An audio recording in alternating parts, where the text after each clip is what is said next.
Le marché pirate qui jonchait l'avenue Roi-Kadingi à l'entrée du marché central de Kinshasa vient d'être démoli par l'équipe de l'assainissement de l'hôtel de ville de Kinshasa. Chassé en début de la semaine en cours, ce vendeur s'y sont réunis ce matin pour faire entendre leur voix aux autorités de la ville à l'approche de festivités de fin d'année. Les activités de l'année sainte dédiées au 60e anniversaire du martyre de la bienheureuse Marie-Clémentine Annualité Nengampeta se sont clôturées ce lundi 2 décembre à Isiro dans le nord-ouest du pays. La RDC a été représentée à ces grands jubilés à son plus haut niveau par le président de la République et la première ministre. De son côté, Judith Souminois s'est engagée à poursuivre les plaidoyers et s'associe à l'Église pour obtenir la canonisation de la bienheureuse Marie-Clémentine Annualité Nengampeta.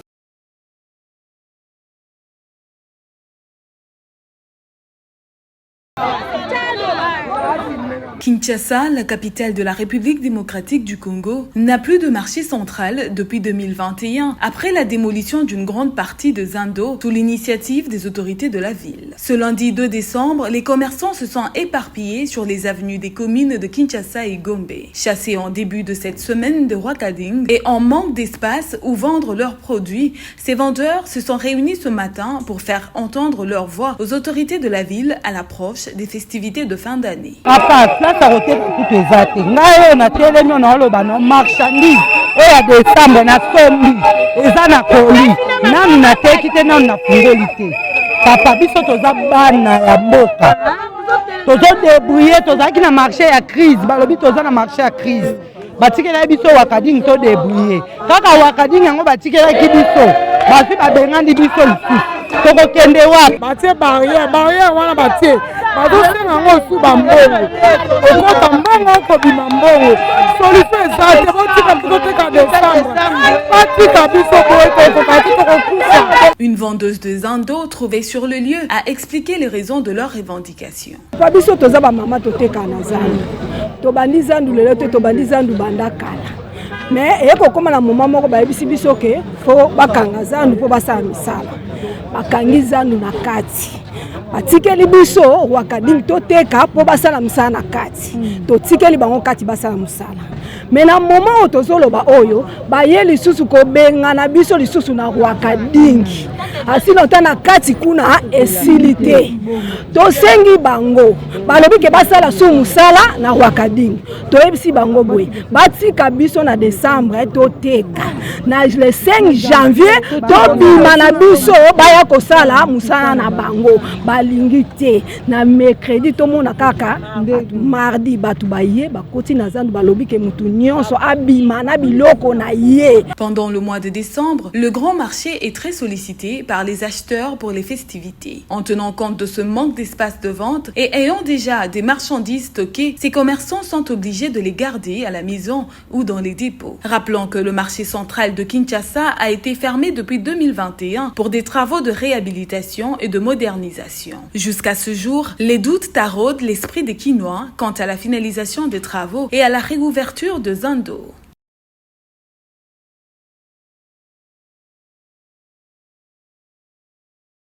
Le vice-premier ministre en charge de l'économie nationale, Daniel Mukoko Samba, a annoncé l'application stricte de mesures visant la réduction de prix de produits alimentaires de première nécessité dès le 10 décembre 2024. C'était au cours du dernier conseil de ministres. Par cette mesure, le gouvernement congolais veut stabiliser le prix de produits de première nécessité sur le marché local. Les décrets signés par la première ministre en septembre 2024 a permis de réduire le prélèvement douanier, facilitant l'importation de produits essentiels. Le vice-premier ministre a souligné que ces changements s'appliqueront aux stocks existants qui avaient été soumis à de taux plus élevés auparavant. En parallèle, le gouvernement de la RDC a maintenu un dialogue avec les importateurs pour s'assurer que ces mesures soient mises en œuvre efficacement. De rencontres sont prévues pour discuter de modalités de déclaration de stock et finaliser les simulations de baisse de prix. Moukoko Samba a également évoqué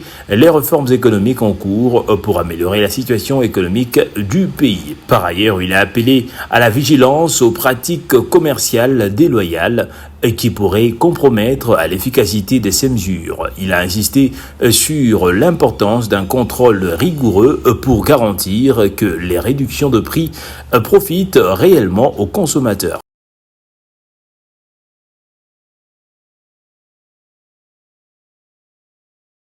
Les activités de l'année sainte dédiées au 60e anniversaire du martyre de la bienheureuse Marie-Clémentine Anoari Tenengapeta se sont clôturées ce lundi 2 décembre à Essiro, dans le nord-est du pays. La nation a été représentée à ce grand jubilé à son plus haut niveau par le président de la République, Félix-Antoine Tshisekedi, et la première ministre Judith Suminwa. Des dizaines de milliers de pèlerins ont effectué le déplacement du chef-lieu de la province du Haut-Ouélé en vue de montrer leur dévotion à leur modèle, Noalité, en Kibutu, dialecte parlé par sa tribu. C'est à travers une célébration eucharistique présidée par l'archevêque métropolitain de Kisangani et en présence du nonce apostolique que les activités marquant la clôture de l'année Anoarité ont connu leur point de chute. Dans son homélie, Monseigneur Marcel Utembitapa a fait un rapprochement entre le contexte sociopolitique dans lequel nous vivons aujourd'hui, avec notamment la rébellion dans la partie est du pays et celui qui a conduit à l'assassinat d'Anoarité. Aussitôt après la messe, la première ministre s'est rendue à la Maison Bleue, lieu où a été lâchement tuée la religieuse.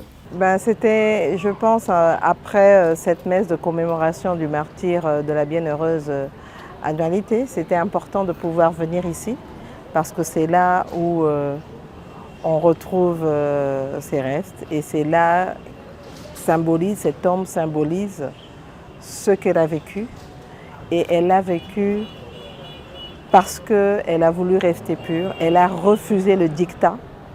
Et c'est quelque chose qui est très inspirant pour nous. Fille de l'Église, Judith Suminwa s'engage à poursuivre plaidoyer et de s'associer à l'Église pour obtenir la canonisation de la bienheureuse Marie-Clémentine Anoari Tenengapeta. Entre-temps, le gouvernement s'engage à construire un grand sanctuaire en son honneur et à réaliser plusieurs grands travaux dans la province. Le plaidoyer a déjà été mené, le processus est en cours, donc nous allons continuer avec nos pères et de l'Église catholique et toutes les sœurs des différentes congrégations. Nous allons continuer à prier avec tous les croyants et nous pensons que nous y arriverons. C'est important, comme on a dit déjà, reconnaître le martyre, le sacrifice de la bienheureuse Anoarité, c'est une chose. Deuxième chose, c'est aussi important pour la province, pour la ville d'Issiro, la province du Haut-Ouélé et la Grande Orientale dans son ensemble, parce que ça permet aussi de booster le développement. Tout ce qui va être fait ici, dans le cadre du sanctuaire, le développement, ça va ramener des pèlerins, etc. Ça va contribuer au développement de la province, de la région et de la RDC elle-même. Née à Wamba en 1939, la bienheureuse Anoari Tenengapeta a été assassinée en 1964 par le colonel Ngalo de la rébellion des Simba.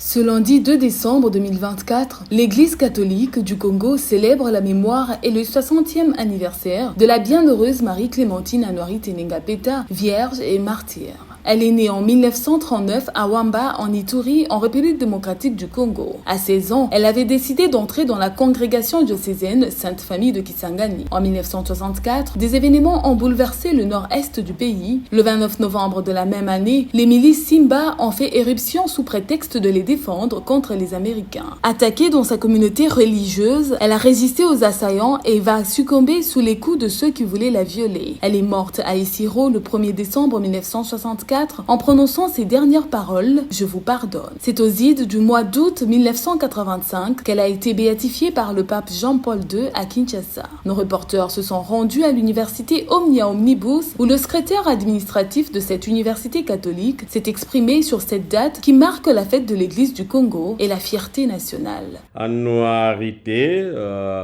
pour qui l'Église célèbre la fête le 1er décembre,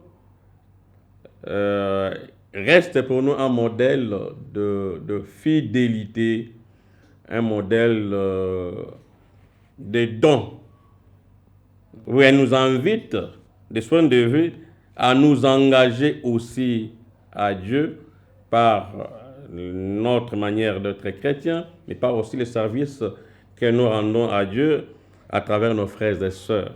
Donc, surtout pour la jeunesse congolaise, vous avez là un modèle d'imitation, un modèle de foi, un modèle de pureté, un modèle d'amour, un modèle d'abandon total au Seigneur. Parce qu'on s'est dit aujourd'hui qu'il n'y a pas de repère, il n'y a pas de modèle, mais voilà là un modèle que l'Église catholique du Congo nous propose, que l'Église universelle nous propose.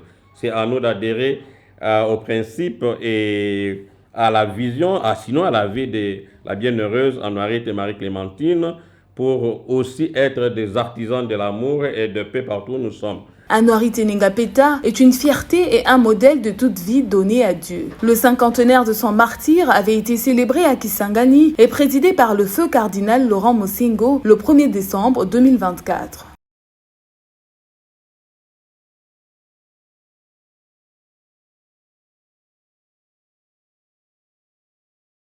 Le président de la République, Félix-Antoine Tshisekedi, a clôturé à Kalemi, dans la province du Tanganyika, la 11e session de la conférence de gouverneurs de province. Cette rencontre qui a été centrée autour du thème « Renforcer la gouvernance de province pour assurer la cohésion communautaire, facteur clé de la réussite du programme de développement local de 145 territoires » a permis de dresser un état de lieu sur la gestion des affaires provinciales et de proposer des solutions concrètes pour améliorer la gouvernance locale. Les 3 commissions instituées lors de ces travaux ont formulé 68 recommandations destinées à améliorer la gouvernance, la stabilité des institutions provinciales et la gestion publique. Elles portent également sur les infrastructures, le financement, la fiscalité, la gestion de risques et l'implication effective des exécutifs provinciaux, renforçant ainsi le rôle stratégique de gouverneurs dans la mise en œuvre du programme de développement local de 145 territoires. Dans son adresse de clôture, le président de la République, Félix-Antoine Tshisekedi, a salué les efforts de gouverneurs et a souligné l'importance de suivre rigoureusement la mise en œuvre de ces recommandations. Les recommandations que vous avez formulées méritent une attention particulière de toutes les parties prenantes.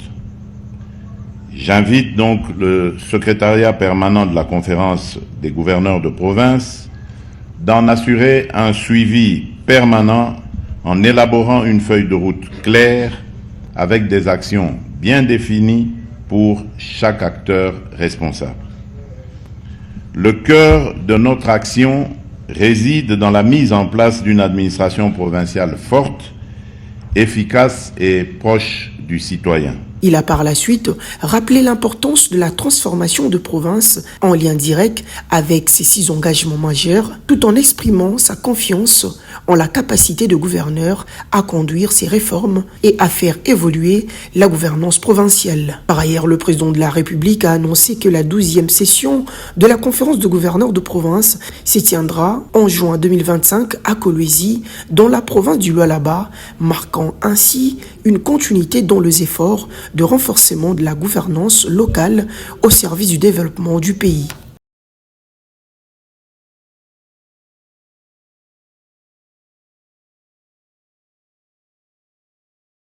Lors de la 24e réunion ordinaire du Conseil de ministres, tenue le vendredi dernier à Kalemi, dans la province du Tanganyika, le président de la République Félix-Antoine Tshisekedi a officialisé le lancement de la bourse mercantile de Kinshasa, Kinshasa Mercantile Exchange, un projet ambitieux destiné à transformer l'économie congolaise. Ce projet est une étape clé dans les efforts du gouvernement congolais pour diversifier et moderniser l'économie nationale avec un investissement estimé à 650 millions de dollars américains sur une décennie. La République démocratique du Congo entend se positionner comme un acteur majeur dans le commerce mondial de matières premières et des actifs environnementaux. Faisons le compte rendu de la dite réunion du Conseil de ministres. Le porte-parole du gouvernement, Patrick Mouyaya, est revenu sur cette annonce du président.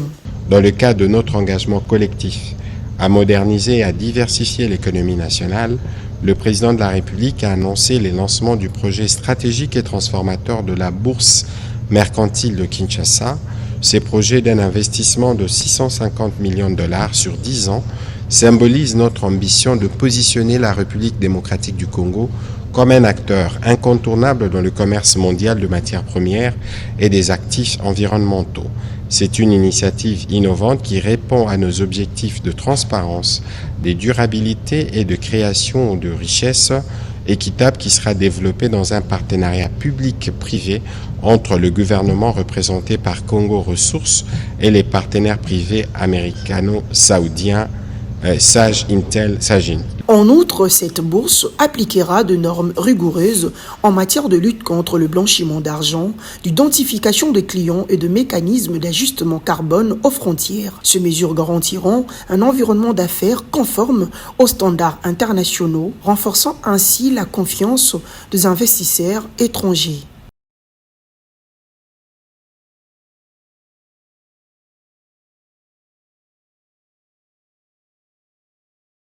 Au terme de sa visite officielle au pays de Pharaon, le speaker de la Chambre basse du Parlement congolais, Vital Kamerhe, accompagné du rapporteur Jacques Njoli et de quelques élus nationaux qui composent sa délégation, ont été reçus le jeudi dernier à l'ambassade de la République démocratique du Congo en Égypte par l'ambassadeur congolais Jean-Baptiste Kassongo Moussenga. Vital Kamerhe est venu sensibiliser le diplomate congolais basé au cœur sur le rôle majeur que le pays attend d'eux dans le cadre du renforcement de la coopération bilatérale entre la République démocratique du Congo et l'Égypte, tournée aujourd'hui vers de nouveaux horizons grâce au leadership dévoué du président congolais Félix-Antoine Tshisekedi et égyptien le maréchal Abdel Fattah al-Sisi, de grands panafricanistes. Il a fait savoir aux diplomates congolais le retombé majeur que la diplomatie parlementaire entre les deux pays, consolidée ce jour par un lien d'amitié scellé entre leurs parlements respectifs en appui à la coopération bilatérale entre leurs exécutifs, notamment dans le domaine de la défense et sécurité, de l'énergie, de l'agriculture et des énergies renouvelables. Tous les défis aujourd'hui de l'humanité trouvent une partie de leur solution chez nous. Aujourd'hui, on parle de changement climatique. Nous sommes la deuxième forêt. Nous avons 53% de toutes les eaux douces d'Afrique, 13% de toutes les eaux du monde. Quel pays merveilleux. Nous avons le problème des terres, de la faim dans le monde.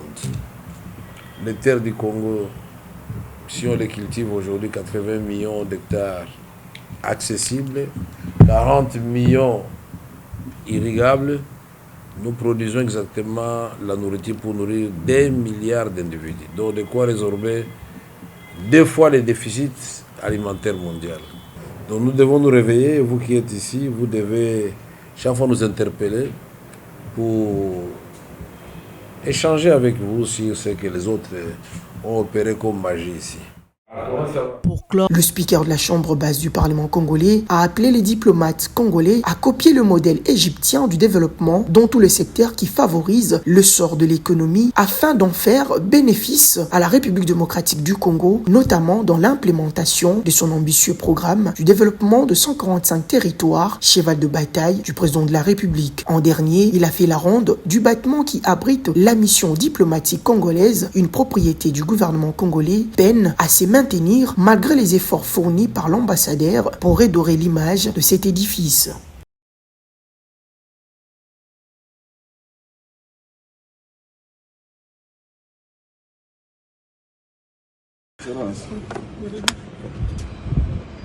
Les relations entre la République démocratique du Congo et la Zambie dans le domaine de l'énergie sont particulièrement positives. Cela a conduit le ministre des Ressources hydrauliques et de l'électricité, Teddy Luamba, à se rendre en Zambie le 1er décembre 2024 pour discuter du projet de ligne d'interconnexion Luano-Kasumbalesa. Les ministres congolais et zambiens ont chargé leurs équipes de finaliser la création des comités afin de faciliter 5 projets potentiels sur le bassin de la rivière Luapula. Ils ont également abordé abordé la nécessité de revitaliser les accords bilatéraux signés en 2015 concernant les aménagements des centrales hydroélectriques sur la rivière Luapula, dont la mise en œuvre est actuellement en retard. Teddy Luamba et Makoso Chikote se sont engagés à faire avancer ces projets. En particulier, l'interconnexion Luano-Kasumbalesa à 330 kV a été mise en avant par le ministre congolais comme une solution immédiate pour améliorer la capacité de l'interconnexion existante. Il a également mentionné le projet d'interconnexion à 330 kV entre Kalumbila et Kolwezi. La construction d'une nouvelle ligne d'interconnexion entre la Zambie et la RDC de 64 km qui permettra aussi la construction d'un nouveau poste, mais aussi de remettre sur la table la question du projet de Luapula, sur lequel, avec les deux gouvernements, représentés par nos deux par l'excellence, monsieur le ministre de la Zambie et moi-même. De son côté, Makoso Chikote, ministre zambien de l'énergie, a souligné l'importance de créer un environnement favorable pour encourager les investissements privés.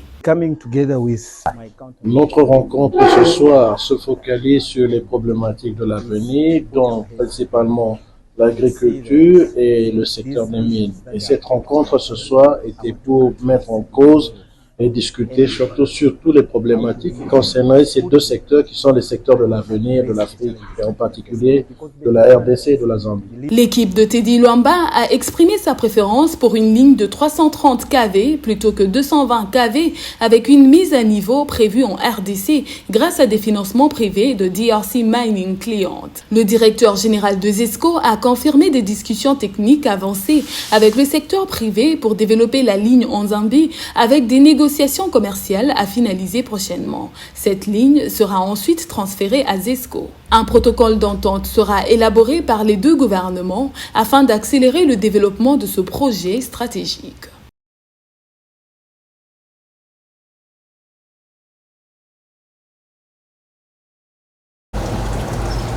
L'église Christ Embassy du pasteur Chris Oyakilome débute sa campagne d'évangélisation dénommée Richard World Day ce lundi 2 décembre 2024 dans le monde entier. À Kinshasa, les fidèles sont descendus dans les rues conformément à un point de presse tenu par les hommes de Dieu de Christ Embassy sous la coordination du pasteur zonal Ted Obiroma. La journée mondiale d'évangélisation qui a pour but de pouvoir atteindre dans le monde entier, dans tout le ministère, dans tous les pays du monde, le même jour, à la même date.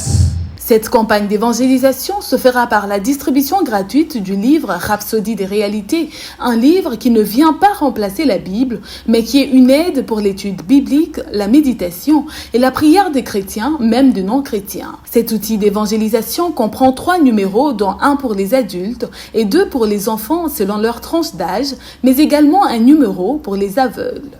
Lors de cette campagne, nous n'avons pas oublié les enfants. Nous avons 2 types de copies des enfants. Et pourquoi les enfants? La parole de Dieu dit dans Proverbe 22:6 que instruit l'enfant selon la voie qu'il doit suivre. Et quand il sera vieux, il ne s'en détournera pas. Après la Bible, c'est le livre le plus traduit en 133 langues, donc les langues de partout, les langues connues dans le monde, et plus de 4000 dialectes. C'est un outil facile de pénétration. Le Richard World Day concerne tout le monde, ne laisse pour compte aucune catégorie. Nous voulons atteindre tout homme, toute femme, dans tous les formats de copies, qu'il s'agisse de copies physiques comme ceux que nous avons ici, ou de copies numériques, digitales, que nous avons dans les bracelets avec les QR codes qui peuvent être téléchargés dans différentes langues possibles. Et nous voulons que toute la population, en commençant par nos leaders politiques, ceux du gouvernement. Le ministère Christ Embassy travaille en partenariat avec plusieurs églises pour faire parvenir la parole de Dieu à tout homme et partout dans le monde. La distribution de la Rhapsodie des réalités s'étendra sur tout le mois de décembre afin d'atteindre le plus de gens possible.